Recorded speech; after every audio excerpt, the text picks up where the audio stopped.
Prabhu, and he can himself as he likes. But basically, Nityodita is a New Vrindavan devotee, and he was in the second wave of persons that entered in. And his life in Krishna consciousness has been centered around New Vrindavan. And at one time, not so long ago, he was actually the president here. And I'll just let him tell you about his Krishna conscious experience, meeting Prabhupada, and somehow or other, no matter what came down, remaining at the lotus feet of Prabhupada and serving New Vrindavan and the devotees. Thank you. Okay, Nijo, it's yours. We can't hear you, Prabhuji.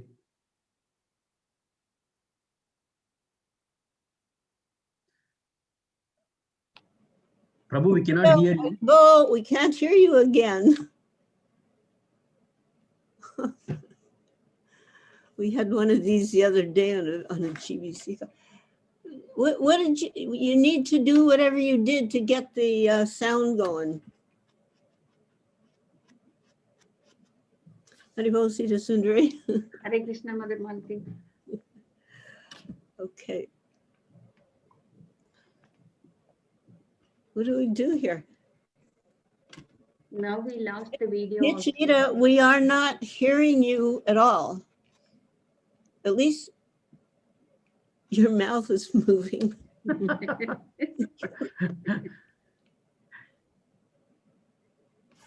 I can hear you. I think that's what you said. Nobody can hear you. Hear me now? Yes. Yes. Oh, really? Miracles happen. Well, I'm not a big fan of Zoom, but somehow or another, Malti has zoomed me on this Zoom call. So I'm very happy to be with all of you today, and I think that my recent realization is that we are all products of Srila Prabhupada's mercy in some form or the other. It was a beautiful program last night, actually. Malati spoke, but before she spoke, a devotee who was a product of Prabhupada's mercy, Shilavati Devi, one of the first disciples of Prabhupada and trained by Prabhupada in deity worship, she was sharing her incredible story of mercy received through Prabhupada's disciples. So my introduction to Krishna consciousness was in 1968. I was on my way with my brothers and my father to watch the latest movie called 2001 Space Odyssey, downtown Buffalo, New York. And in downtown, there was a group of brahmacharis that were ecstatically chanting the Hare Krishna mantra. I can still remember the symbols and the incense and the ecstatic dancing of the devotees. And we stopped for a short second or two, and I asked my father, who are these people? So he said, these are Buddhists.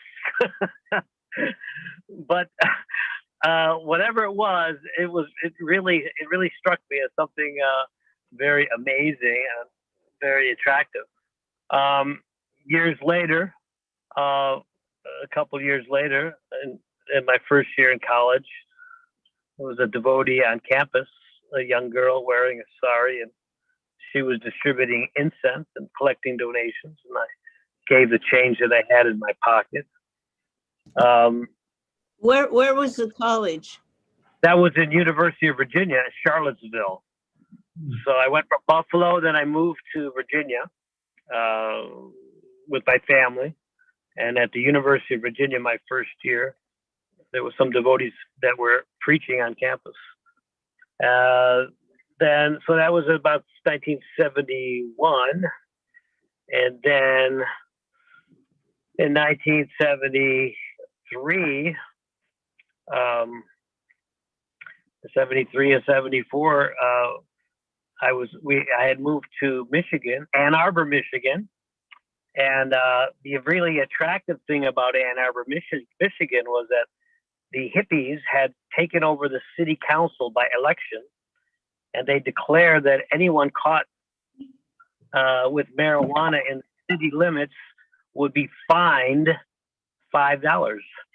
So the whole city of Ann Arbor filled up with a lot of alternative-minded people, and I ended up getting a job at the People's Food Co-op as a coordinator, and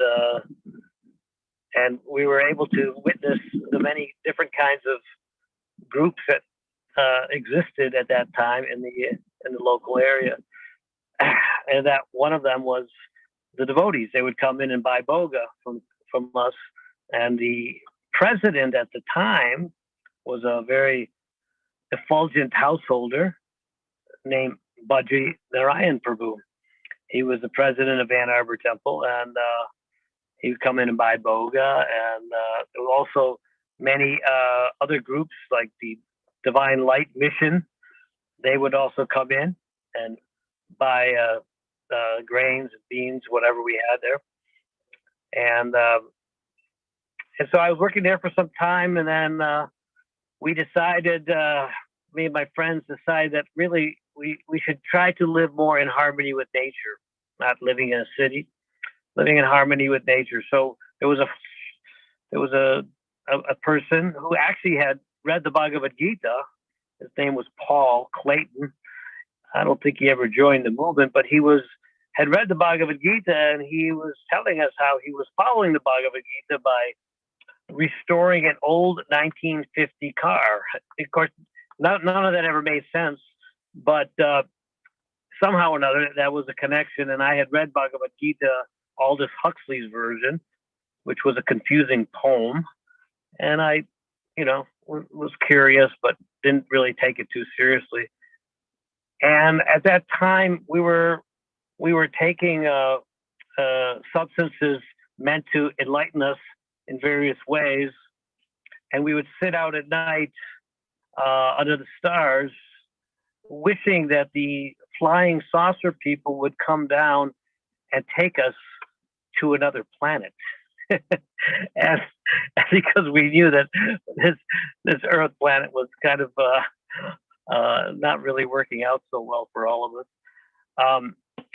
So in my attraction for flying saucers, I went one day into the head shop in Ann Arbor, Michigan, to purchase a poster of some flying saucers. And I picked up this one poster. It was very attractive. And I put it on my room wall. And a few months later, my brother, who had contacted Vishnu John Swami and Tamal Krishna Swami on the bus, they tried to recruit him on the bus party. He said, "Hey, wait, Carly, this picture is not a flying saucer. This is the Rasa Leela, and that is a flower airplane." So somehow or another, I was living in my small room on that farm with this poster of Krishna dancing with the gopis, and I didn't know it. And then what happened was a devotee, actually, he was a devotee for sure, but he had left the temple because he couldn't follow the regular principles. And he, instead of blaming himself for his lack of sincerity or austerity, he was constantly saying that, the devotees were like this and devotees like that. But all he could talk about was Krishna and Prabhupada. And he had left the temple in Am.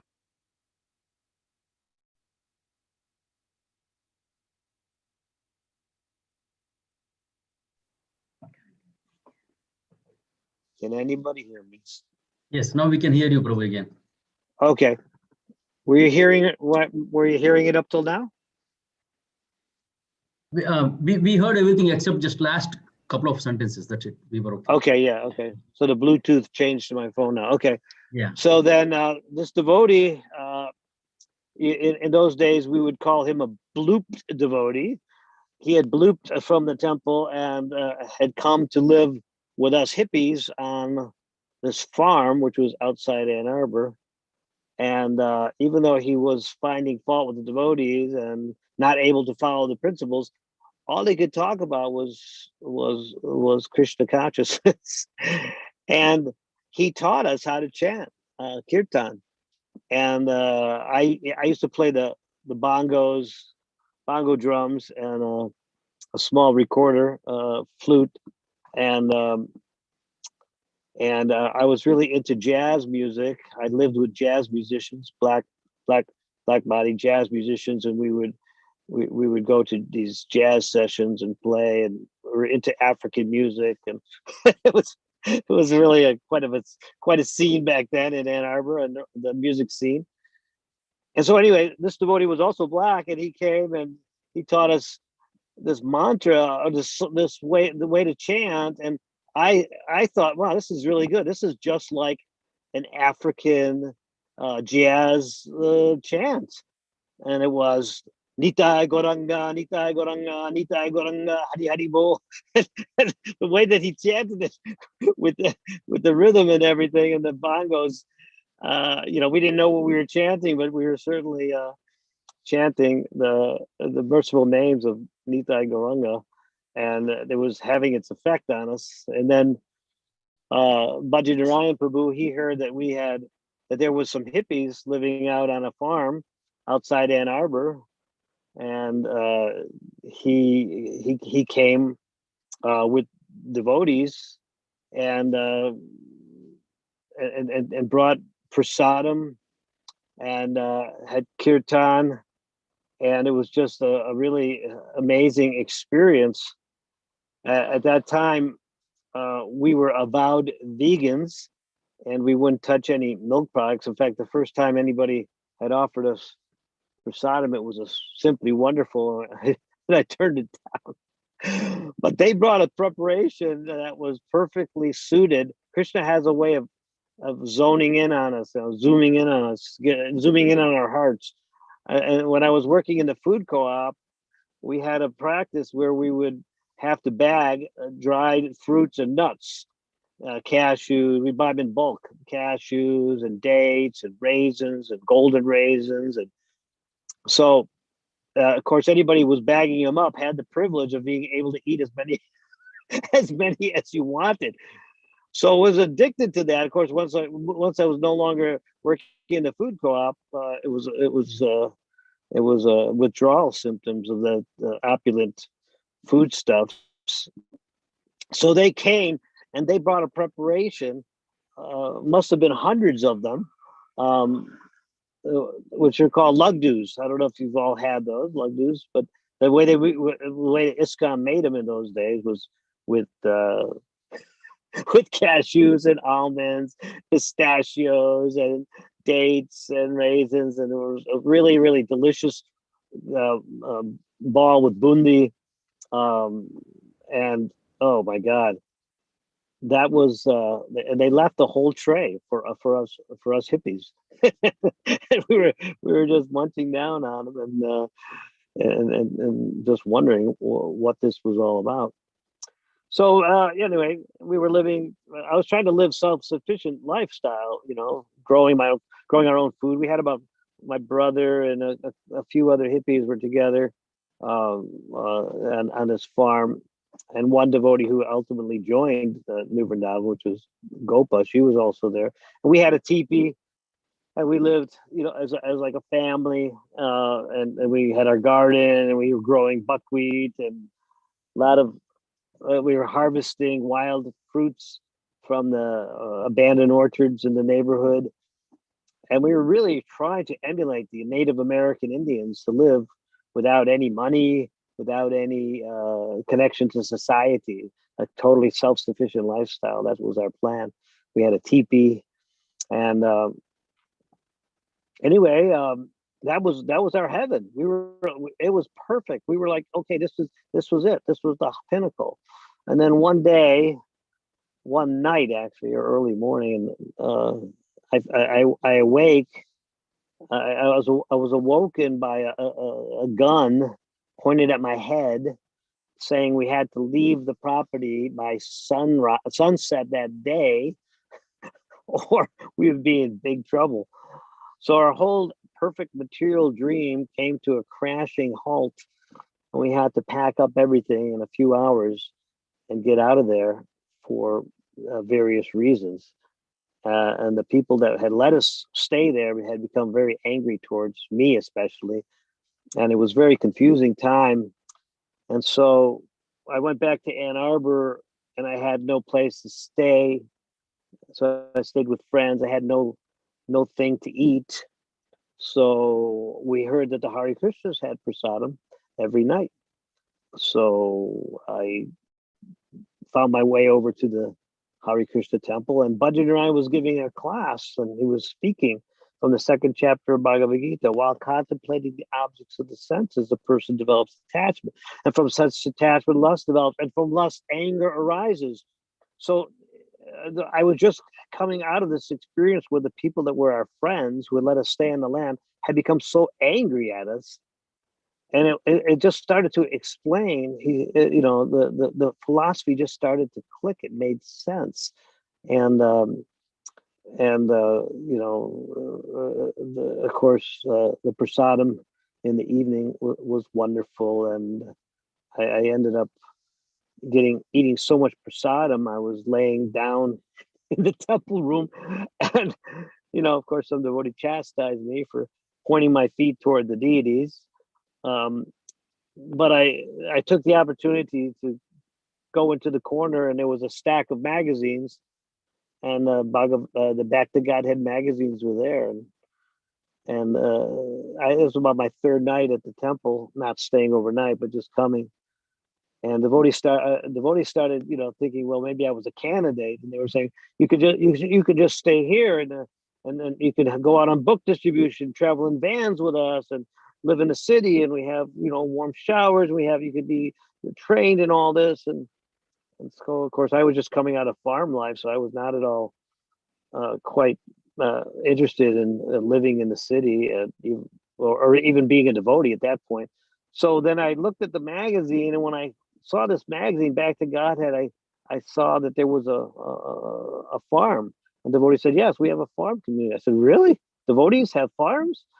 And I saw a picture. I was telling the story the other night of Shilavati's son. There's a picture of a youth riding a horse with a big long sika blowing in the wind, and there was another picture next to him of a young lady in a sari with a cow with golden horns, and she was putting a garland on the cow, and it just looked so attractive. I thought, oh, well, devotees have farms. I just got kicked off a farm. Well, maybe we should just go there and see what that's like. So I was telling my friends and everything that maybe this was an idea, and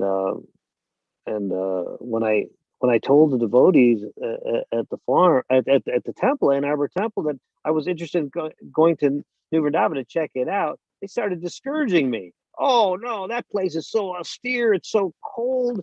You have to take cold showers, break the ice, and you have to get up at 2 a.m. And the more they described the austerities, trying to discourage me, somehow or another, I became more attracted to the place. And they could see that they were not going to sway my mind of going to visit New Vrindavan. So then they said, well, the good thing about New Vrindavan, they said, is that a very advanced devotee is the leader, and anybody who stays at New Vrindavan a short period of time makes 10 times the advancement they make in any other temple, because it's so austere. So the more they described the austerity, the more I became attracted to at least seeing what it was. So we hopped in our van and drove down from Michigan. We had actually a list. Our plan wasn't to go to New Vrindavan alone. Our plan was we had a list of all the hippie communes in America. We're going to go visit every one of them and find the best place to be.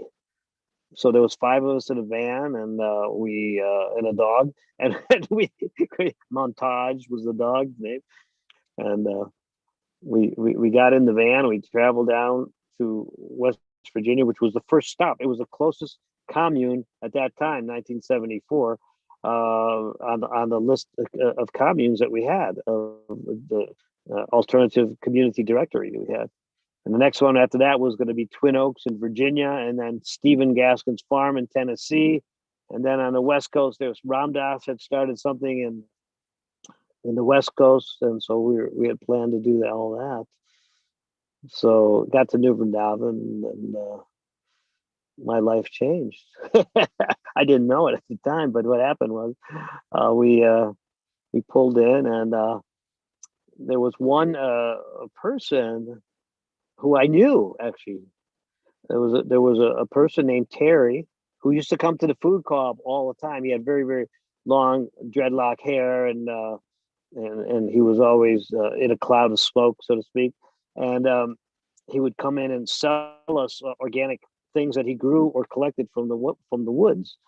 And one day I asked his girlfriend, I said, I haven't seen Terry in a long time. What happened to him? And this was before, of course, I was a devotee. And she goes, oh, he became a priest. What? This was the farthest thing from anybody's mind that Terry would become a priest. Yeah, he's become a priest. He lives in West Virginia on a Krishna farm. So I knew Terry at the time. So I went and looked for Terry.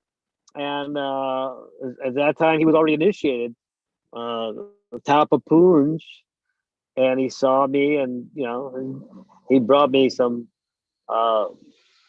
Mahaprasad, which I quickly declined because it was made out of milk and it was oily.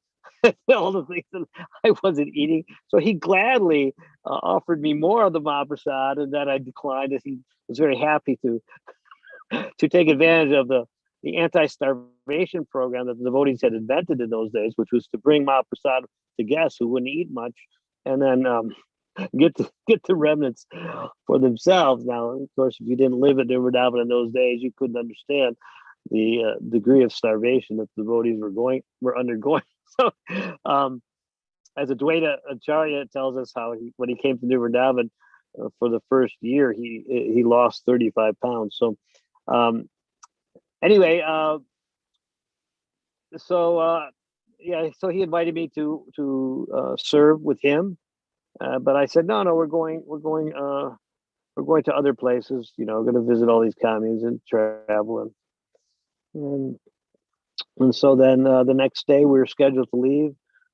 We came down to the van, and there was a huge snowstorm, so much so that if you know New Vrindavan, if it's too much snow and they don't plow those roads, you can't get out of McCrary's Ridge Road. And that was we were only at Bahulaban in those days. So during that time, it was a snowstorm. By that time, then I had more time on my hands, and I explored. I went to Old Vrindavan farm, and there, met some devotees who ultimately, had a big influence, not just on me, but on hundreds of thousands of others. I met Radhanath Das Brahmachari. He was a pujari, milking the cows and cooking on a wood stove. I met Chandramali, who, I met Varshana. I met so many incredible souls that were performing just unbelievable austerity. I met Mangalananda. He was a brahmachari at the time. I just seeing the amazing energy that these devotees had, and knowledge too. They had knowledge, and they were trying to share it with me. I was extremely shy, and I came up there with my brother. I was extremely shy, so hardly anybody was preaching to me, because my brother had already read some of the books, and he was very intelligent, and so everyone was discussing with him, thinking that he might join. So hardly anybody talked to me, but I was listening in my own shell, so to speak. And then, we went back down.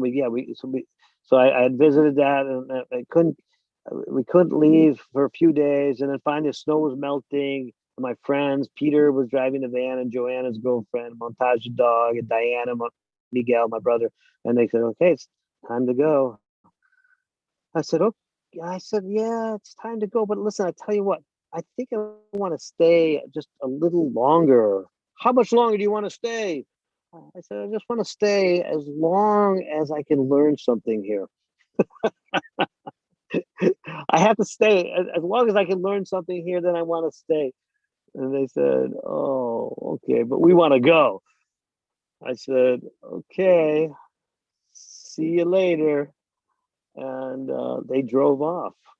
And actually, they drove off, and they didn't make it to that commune, the next commune, right away. They stopped at my parents' house, as I found out 20 years later from Mother Gopa. They stopped at my parents' house, and my mother said, "Where's Carly? Where's my son? Where's your brother, Miguel?"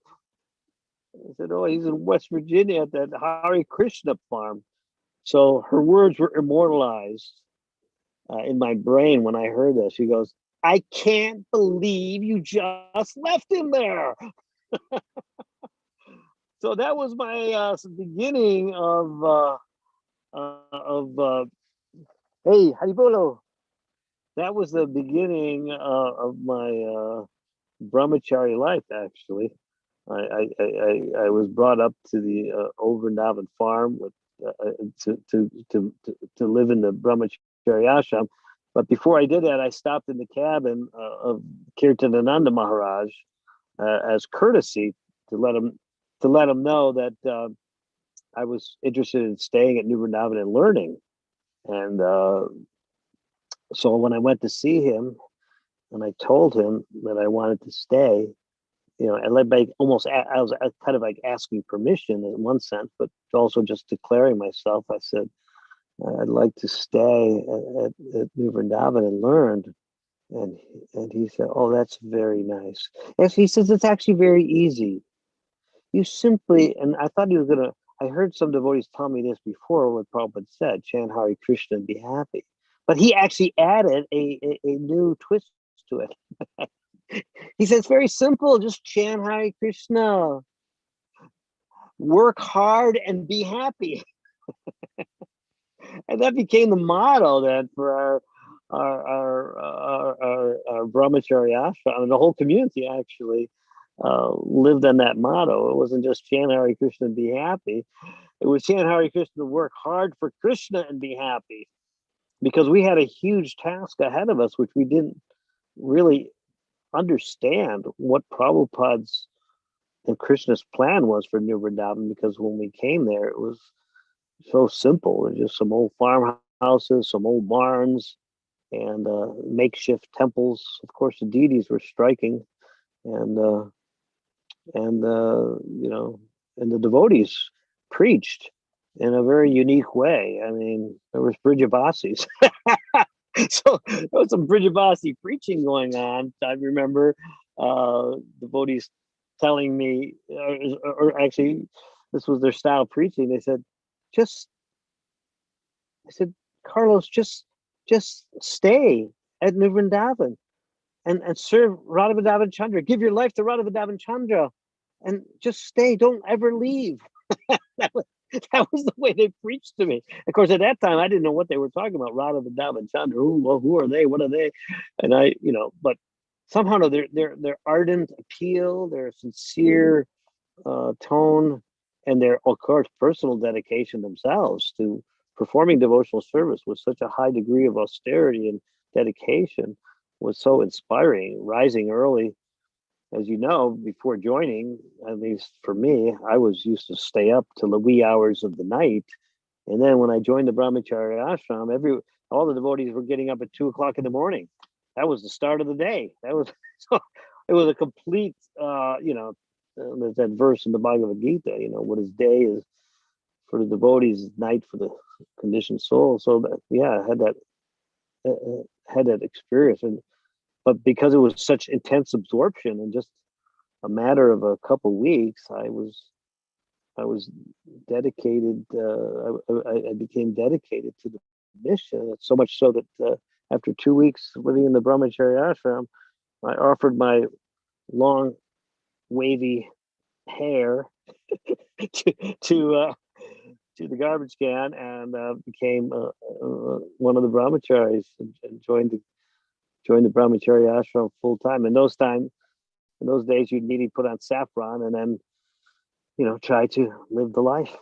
And the life at Vrindavan Farm was something very unforgettable and sweet, very austere, simple, but memorable because of the mood of serving Radha Vrindavan Nath.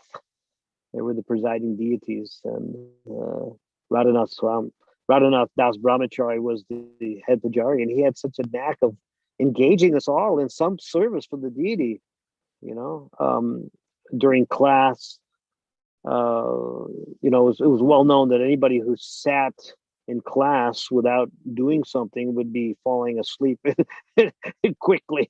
So he devised all these different things we could do for the deities, and just new devotees. And so one of the little things that he gave me was to braid Radharani's hair during class, or Krishna had a wooden flute. A wooden stick, and decorating the stick we had a little box of cloth and jewels, and so somehow we would stay awake. And one of the first lessons that we had as part of the morning program was a tape of Prabhupada would be played for 5 minutes. Some part of a lecture, and then someone would push the stop button, and then they would ask the devotees, so please repeat something Prabhupada said. Can anybody remember anything Prabhupada said? So that was really an incredible way to absorb, learn, and repeat Krishna consciousness. That was one of the things that I remember very wonderfully, learning Krishna consciousness through hearing Prabhupada and repeating Prabhupada. And then we started a program for the brahmacharis to memorize Bhagavad Gita shlokas. Every week we'd memorize one shloka, and then there would be a test. And the test would be, we'd have to repeat the shloka in front of the other brahmacharis. And if we passed, we would be entitled to a special pancake breakfast on Sunday. And if we didn't pass, we would have to fast. So many of the brahmacharis, Gaur Shakti was also living there, and Adi Prusha from New York, he was also living there.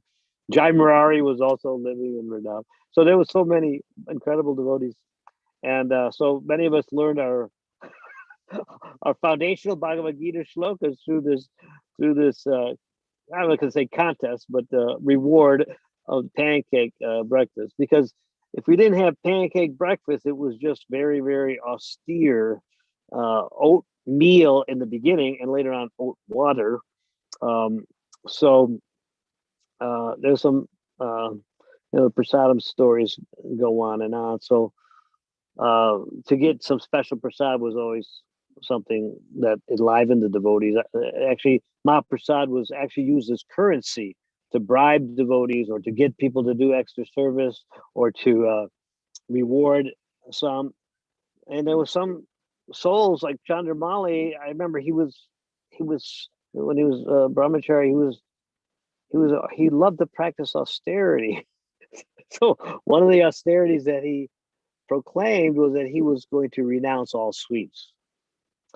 So he wouldn't brag about it, but the word got out. And so I made it a habit of sitting next to Chandramali during breakfast, because all the sweets that were handed to him, it was a regulation that the sweets would be distributed equally to all the brahmacharis. He would just take them off his plate and hand them to the person that was sitting next to him. So I positioned myself there and got a lot of his mercy. Anyway, we have to. We started Mangal Artik was at 4 o'clock in the morning, followed by Tulsi Puja and Guru Puja, which was followed by class, and class was ended by the greeting the deities. So the whole morning program was over by 6 o'clock was the greeting the deities. 6:30 was was breakfast prasadam, and we had to walk then 2 miles to our service down the Agasur, the famous Agasur road, which was full of mud and puddles and the freezing snow. And it didn't matter. We had to walk down for our service, and then at that point, I was working with Tapapunj in the garden. We were building a greenhouse, and I worked in the garden all summer that summer, and then in the middle of the summer, the palace started coming up, and I could see the devotees were so enthused who were working on the palace. So I asked Kirtananda if I could transfer from the garden department to the palace department. Of course, another motivation for going to the palace department was because those who worked on the palace always got the 4 o'clock offering from Lord Jagannath, who had a temple just up the road called the Madhuban Temple. It was just a short distance, walking distance from the palace. So the 4 o'clock offering was one of the most famous offerings in New Vrindavan. Consisted of cheesecake that was made from the milk, the cream and the milk and the curd from our cows, and it was something special, cooked in a wood oven, and just incredible cream, diamond shaped curd. So yeah, that was part of the motivation. But really, when I started realizing what was happening, the building of Prabhupada's palace to attract Prabhupada, because when I first came to New Vrindavan in 1974, December of 74, Prabhupada had just been there in the summer, so I missed that first visit. That was actually Prabhupada's 74 was his third visit, but I missed that visit. But devotees were just talking about Prabhupada was here, and then in 75, Prabhupada was coming, but Prabhupada didn't come in 75. But we were trying to get the palace, which was his home, as a fit for him to stay. And then, but he didn't come. But by Krishna's arrangement, I was initiated in 75. There was a letter from Prabhupada. I have actually the original letter in a frame in my house where Prabhupada wrote authorizing my initiation along with other devotees, and then sorry to interrupt. So you never met Prabhupada? No, this was before I got initiated. No, I didn't see him directly at that time. Okay. I didn't. I was in 75. I was initiated, first initiation, and then I continued to serve. So many stories.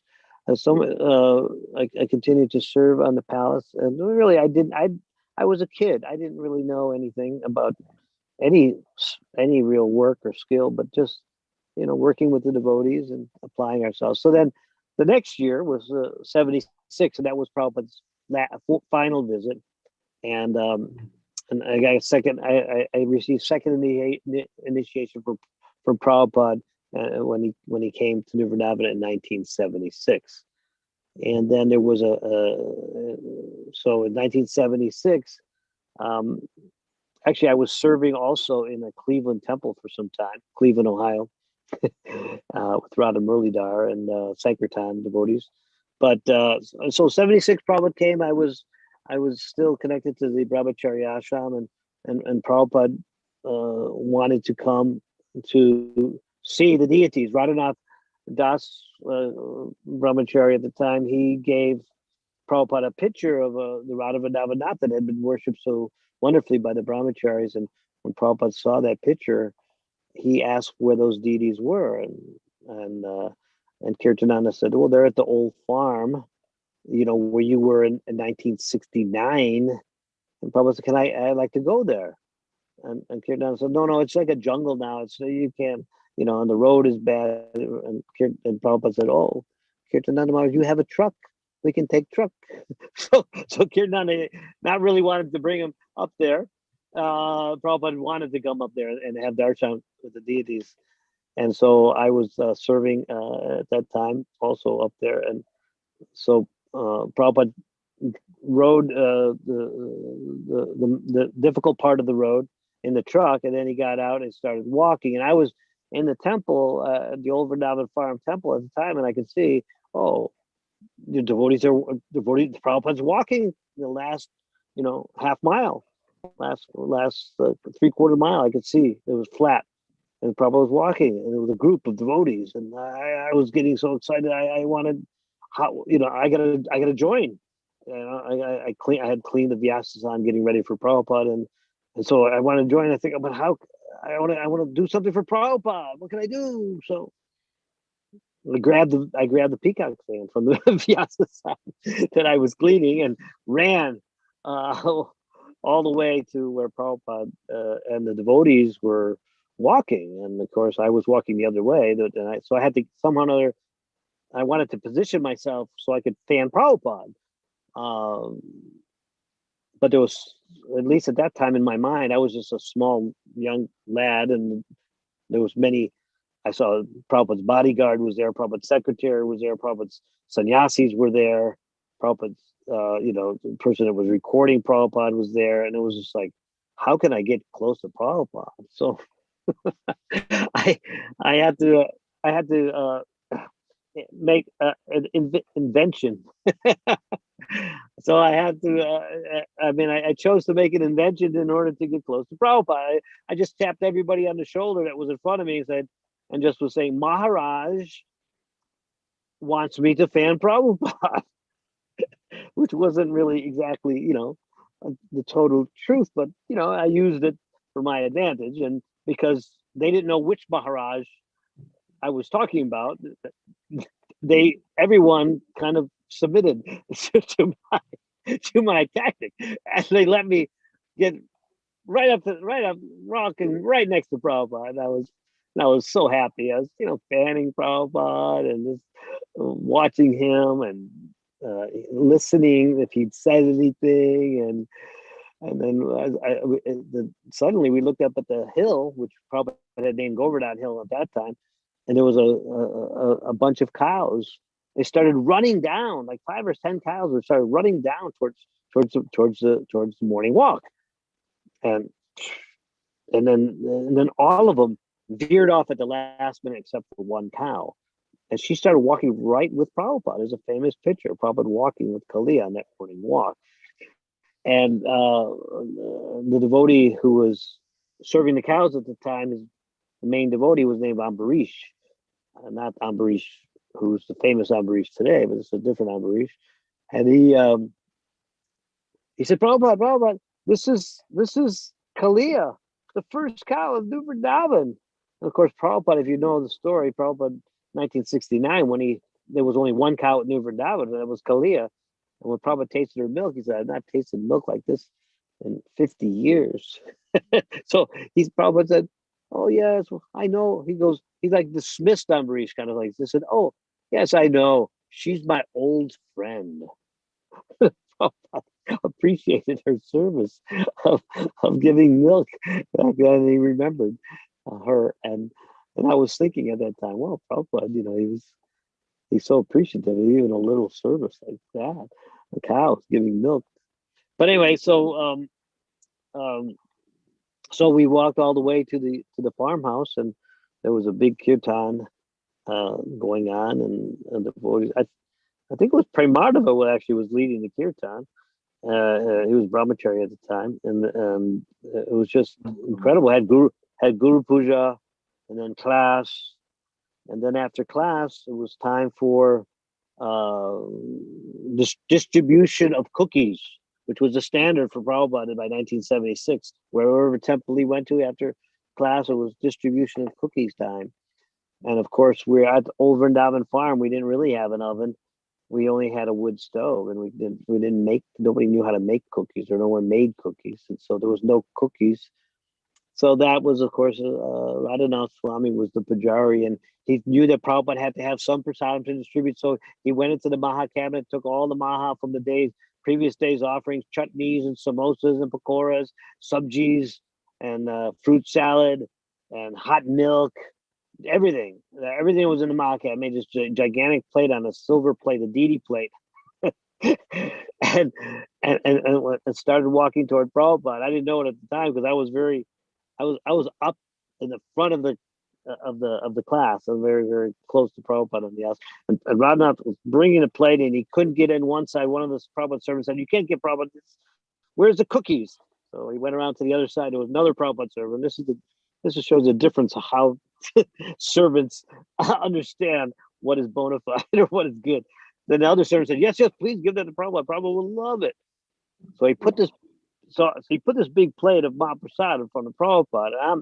I'm maybe like 1 foot.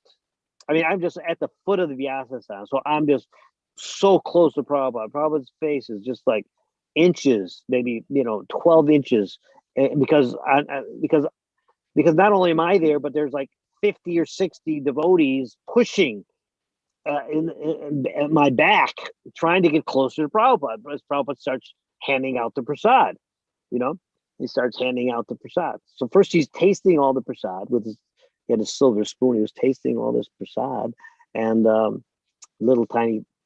If you ever saw how Prabhupada ate, he would just take little tiny taste of everything, but he was relishing it. And so he was eating the prasad, but the devotees knew Prabhupada was going to give out his Mahaprasad any minute. And so then Prabhupada picked up a glove jamun, and I was right in front of Prabhupada's face. It was and Prabhupada took the glove jamun, he chewed it, and there was so much juice in it. It came squirting out of his mouth, and it actually came squirting off out to the Vyasasana and into the crowd. It was just like this incredible thing that happened. And I was watching Prabhupada's face, and the juice is dripping down his chin, and Prabhupada just grinning. And I thought, Prabhupada looks like a 16-year-old boy. It was just having so much fun. Krishna consciousness is so much fun. He was just relishing the exchange that he was having with Krishna. And so then he started distributing the prasad, and I'm in the front row. Without a doubt, I'm going to get some mercy.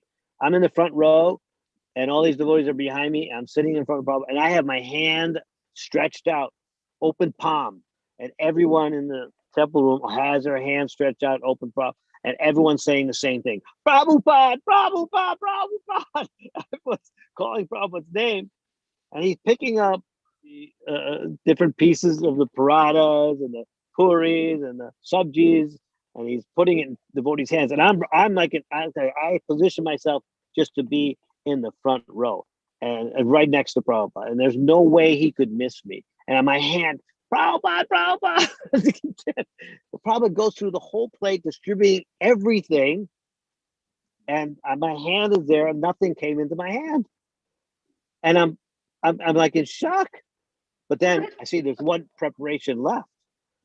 That was the hot milk. Prabhupada always drank hot milk at the end of his meal. So the hot milk was there. Prabhupada took his 2 fingers, the middle finger and his thumb, touched the cup. And when he touched the cup, the milk was so hot. It was a silver cup. Because he put his fingers, his fingers reflexed away from that, and he picked up the spoon and he started sipping the milk. And while he was sipping the milk, still devotees didn't leave him alone. Everyone was filled, Prabhupada, Prabhupada. So he, taking a spoon of Maha milk, dipped it into the milk, and then was dripping it into devotees' hands. And my hands right there, and I didn't get anything. So finally, the milk's about halfway gone. He picks up the cup. Now the cup's a little cool. He picks up the cup and he hovers the cup over the extended hands of devotees, and then finally he put that cup of Maha milk right into my hand as the last thing on the plate, and I felt so incredibly blessed and I wanted to just enjoy that myself. So I ran to the back of the temple room, but the devotees were starting to leave. Prabhupada got started to leave, and I went back to the back of the temple room, and I think I'm going to enjoy this myself. And as I was just about to drink, have it poured into my mouth, Prabhupada style, other devotees who didn't get anything, they came up to me, please, please, please give me some. So I started distributing drops of that milk to others, and finally I said, enough is enough. I need some mercy too. So I had the remnants of that Prabhupada's milk cup there. Anyway, that was a very, very close experience I had with Prabhupada. Now, I never had a chance to, talk to Prabhupada, ask him questions. By the time I had joined, that was, you have to be either pretty bold. I was pretty shy. And plus, Prabhupada only came that one time to New Vrindavan. But I did go on the morning walk with Prabhupada and, attended classes and some darshans that he gave on the lawn near the palace, not at the palace, but at the house where he was staying. And so, Prabhupada affected us, by giving us service. So my service for many years was just helping to construct Prabhupada's palace. Every day coming, winter, fall, spring, summer, doing menial service, mixing the cement, putting the cast pieces on the walls. And, many things happened. And we could see something special was happening, because as we were constructing it, it wasn't even, it was just beginning construction. People started coming and asking, what are you doing? Why are you doing this? And we knew that the palace was going to be a special place for preaching, because it was something curious in the minds of the Westerners. And I feel blessed that I was able to be part of that, because many people are still coming regularly, not just local people, but internationally. People are coming, and they all ask always the same question: why did you build this? And it's part of the tour now. It's kind of formalized, but the idea was to glorify Prabhupada and to make people interested in who he was, what he contributed, and he gave us a whole life. I was basically a homeless person. He gave me a home. He gave me friends. He gave me food. He gave me shelter. Gave me a life. He made goal of life. So ever indebted. I think it's 7:30 now, so I'm gonna have to stop. Nobody asked. Malti said there would be no questions. So I just kind of went on to the end. So now it's the end. I think it's time to go, right? According to Zoom schedule. That's 2 minutes. Oh, okay. Oh yeah, my clock in the car says 7:30, but my clock on the phone says 7:28. So one question, if anybody has any question. If not, Hare Krishna. Hare Krishna. Nityodita, Prabhu. Andrew. Yes, nice seeing you, Prabhu. Nice seeing you. Yes, I just want to say thank you for the old pastime. I really enjoyed it. Well, Hare Krishna, Prabhu. This is Nityodita. How are you? Came home and nobody had any really skills to do so. So we let me know that Krishna was in charge. Yes, Krishna's always in charge. Well, thank you. It's great to see you. Yeah. Hare Krishna. Hare Krishna. Anybody else? Hare Krishna, 1 minute. Prabhu. This is Naveen Krishna. How are you? Oh, Naveen Krishna Prabhu, Hare Krishna. Glories to Prabhupada. Good to see you again. To see you long time. I was just remembering in 1999, you helped me when I got locked in the car in front of New Vrindavan in the winter of November. I don't know you remember me. 22 years back. What did you do? You got lost? No, after the programs, everything was over in the weekend. Everybody left. I was the last person serving, and then I started coming back to Columbus. And then it was November. It's almost cold. Then I put my removed shoes and everything. I came near the lake. I parked my car because I have a broken tulsi and you put it in the lake. So I went there, put the broken tulsi in the lake, came back, and I saw myself, car was locked. All things are inside, my coat is inside, everything's inside. And the temple is pretty much, it was all